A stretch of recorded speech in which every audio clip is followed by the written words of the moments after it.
One of the things I really want to talk to you about is, to that point of interest rates being so low. I'm assuming you probably get a lot of refis going on right now. Mm-hmm. Is that fair? Correct. So what is maybe a rule of thumb where somebody should start looking at refinancing and to kind of carry along that? Some things they should consider or look out for, I guess, in that process too. It's a very situational thing. It depends on the family. It depends on the family's objectives. Everything's different, and there's it's hard to say that there's a rule of thumb. Refinancing, just on simple interest wise, dollars in, dollars out. What's it cost, and what's the benefit over time? Okay. My favorite position is to arrange the financing to make refinancing a no-brainer, where the future is always uncertain. Right.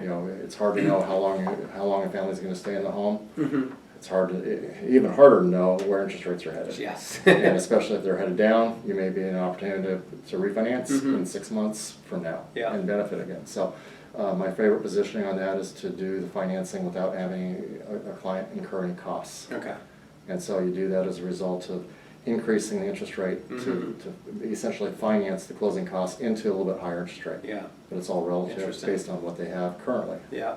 And I know we were talking about this a little bit offline too, and I think that's a really good point, because I think so many people shop around for interest rate, right? But that's a huge thing that might be missed, is the flexibility. Yeah. Dollars in, dollars out. If it doesn't cost anything and it's a significant benefit, it's a no-brainer. Yeah.